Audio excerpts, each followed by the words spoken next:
We're celebrating Good morning. our Blue Nami out here in California. I see 30+ points. Way to do it in California. Yep. Yeah, exactly. Well, and we were just saying that, and you've said this all along about turnout, about we have got to overwhelm the polls. This is just what we need to do in 2022, because as you always say, it's, people are sleeping, and Democrats were sleeping out here for a minute until we all like sounded the bell, right, to say this is not a drill. None of this is a drill, right? And this Woodward book shows us exactly how close we were to losing our entire democracy, right?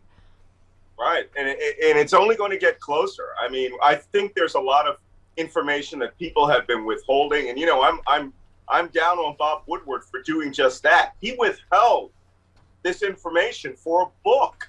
Yeah. For a book. Now, granted, all the players in it were aware of what was going on. Nancy Pelosi did speak to General Mark Milley. Mark Milley did take action within the purview of his position. But, this really would have been nice to know at the time of the impeachment. Thank you. There's just so much out there. And I don't understand this modern journalistic method of hold information for a year or years. Yeah. Woodward has done this twice now. With Trump's comments about COVID, I would have walked out of that interview and called every major channel and held a press conference to say the president of the United States knows this is a lethal virus, but is playing it down. No, these people have no honor. Yeah. And, we're lucky that the people who were in the positions, Nancy Pelosi, General Mark Milley, did work within their, within their confines to get this done. And this now explains a lot about Nancy Pelosi. Yeah.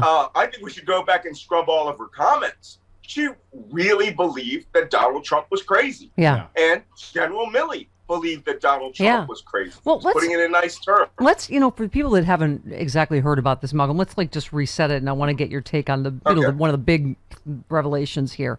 In a pair of secret phone calls, General Milley, chairman of Joint Chiefs, assured his Chinese counterpart that the U.S. would not strike. One call took place October 30th, 4 days before the election, and the other on January 8th, 2 days after the insurrection. The first call was prompted by Milley's review of intelligence suggesting the Chinese believed the U.S. was preparing to attack. That belief was based on tensions over military exercises in the South China Sea and deepened by Trump's belligerent rhetoric toward China. Generally, I want to assure you the American government is stable and everything is going to be okay. We are not going to attack or conduct any kinetic operations against you. Milley went so far as to pledge he would alert his counterpart in the event of a U.S. attack.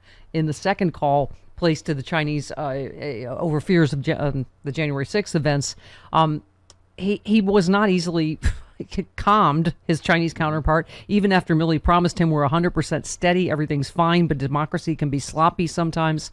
Lee remained rattled, and Milley, who did not relay the conversation to Trump, understood why. He believed the president had suffered a mental decline after the election, and a view he communicated to Nancy Pelosi in a phone call on January 8th. He agreed with her evaluation that Trump was unstable. So, and then we go through the whole part about how he reviewed procedures for launching nuclear weapons, saying the president alone could give the order, but crucially, Milley had to be involved, looking every officer in the eye. He asked them to affirm they understood, which he considered an oath, which he called pulling a Schlesinger, which is what Schlesinger did to Nixon to make sure he couldn't launch a nuclear strike because he was drinking and unstable and whatever after in the Watergate impeachment. Finally, they say though Milley went furthest in seeking to stave off a national security crisis, his alarm was shared throughout the highest ranks of the administration. Gina Haspel, the CIA director, told Milley that we are on our way to a right-wing coup. So you're right, Malcolm. All these people knew this and how close we were to this, right? And even the extent that Mike Pence went to see if he could do it. I mean, so first of all, obviously Trump called this treason. Is it treason, what Milley did? Well, okay, no. I can't stand seeing this out on Twitter, okay? Yeah. There is one crime written in the Constitution, one very specific one, and that's because of Benedict Arnold's treason during the American Revolution, okay? That crime is treason. But to commit treason, first you must be at war with a nation, and that means a declared war, not a police action, not an authorization of the use of military force. It must be a war. And we haven't had a war since World War II, a declared war. So we are not at war with China. Number two, you have to provide aid and comfort to the enemy. Communicating with a near-peer adversary on the same level that you are, at the joint staff level, is part of his job.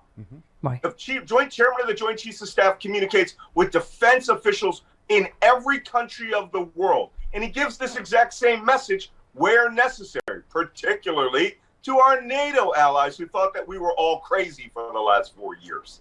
So this kind of message is one that had better be part of his job. But by seeing the United States descend into a lukewarm version of autocracy, to see a coup d'etat coming up, and I think Gina Haspel's comments, director of the CIA, all right, as you know, who kept pretty quiet during the Trump years, that is one we're really going to have to dissect. That they understood the president was coming apart and that he could do something rash. And so, of course, Milley had to pull a Schlesinger. But what he did was not let me rephrase this. What he did is not written down in the books anywhere. But there is one phrase that he was guided by, and that is to protect and defend the Constitution of the United States from all enemies, both foreign and domestic. He saw that the United States could descend into a catastrophe, whether it was saber rattling with China, because all Trump did for 2 months was say China did this. They were trying to claim that Dominion voting systems in China. You could totally see him the United States. attacking China as a way to go see this China virus and that, in his crazy mind to get reelected. So if you're China and you're listening to this and you're seeing, look, the Chinese are, if anything I can say is they believe and understand their academia. They are watching Donald Trump go crazy, okay? And we all saw it with our own eyes. And so they're thinking, is he serious about this? Are we going to have to start taking defensive steps? Can this give us an opportunity to attack Taiwan?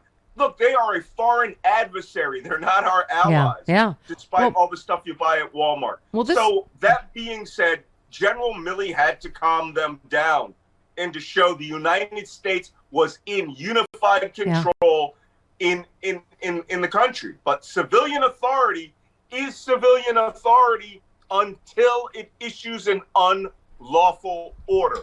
General Milley has an obligation to disobey unlawful orders. And he was preparing the joint staff to receive unlawful orders, like nuke Shanghai. That's an unlawful order without a state of, without a casus belli. Should he have testified in the second impeachment, though? That's what, in terms of, people speaking out when this was happening. Nancy Pelosi was well aware of all of this. She had these private conversations. She seemed to think that the strength of the impeachment was good enough. She knew it wouldn't go anywhere. But, and Milley would have been fired, right? He still had, he got impeached afterwards. But, by asking him to come in and testify, I would have done it, all right? You would have done it. We would have made it incredibly forceful, but it would have politicized the military. And I think Milley did what he could do within his authorities. And defending the Constitution is authority job number one. Disobeying a crazy madman president is absolutely his personal obligation. They are going to be studying General Milley as a hero at West Point in the future. Yeah. Well, I said it before the break. If you think Milley's a traitor and General Flynn is a hero, then you can go. Oh my God! You can go get effed. Yeah. QAnon nut. Yeah. By the way, so this is just still chilling if people haven't heard it. Pelosi said, what precautions are available to prevent an unstable president from initiating military hostilities or from accessing the launch codes and ordering a nuclear strike? Milley assured her there were a lot of checks in the system. She said, he's crazy. He's crazy. He's crazy in what he did yesterday, and that's January 6th, is further evidence of his craziness. Milley said, I agree with you on everything. So, speaking of, heroes and cowards, Mike Pence is the coward we always knew he was. So intent was Pence on being Trump's loyal second in command that he asked confidants if there were ways he could accede to Trump's demands and avoid certifying the results of the election. He called Dan Quayle. Dan Quayle, hero of the Republic, said, Mike, you have no flexibility on this. None. Zero. Forget it. Put it away. Pence still pressed him. Quayle was unmoved. Pence ultimately agreed. When Pence said he planned to certify the results, the president lashed out and said, I don't want to be your friend anymore if you don't do this. That's insane. You betrayed us. I made you. You were nothing. Wow. Help me, Jesus. Help me. Yeah. Help us all.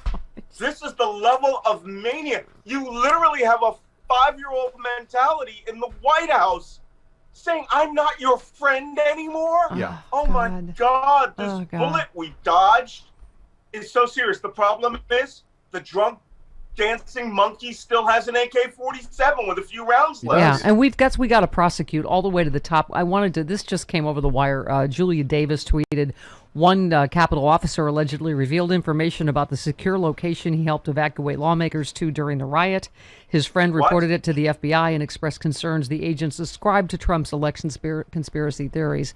These 6 officers or whatever, I mean, this was kind of a quiet story, right? On the anniversary of 9/11, that the 6 Capitol officers were, disciplined or whatever, but we have still not. 35 were under investigation, a few months ago, and so now you're looking at 6 were probably internally disciplined for like the lower level guys, the guys who were taking photos. But there's the evidence will come out, and I've said this before. It might not have just been Capitol policemen. It might have been Capitol policemen working in conjunction with congressional staffers, right?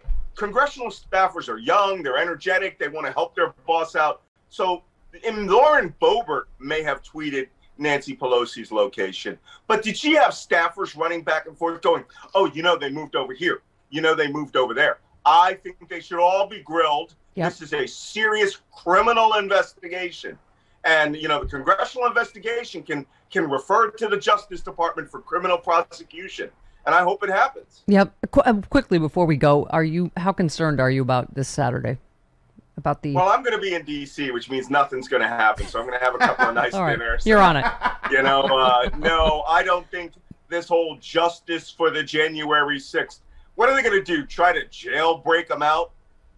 So no, I don't think anything is going to happen. I think you're going to get a few hundred people.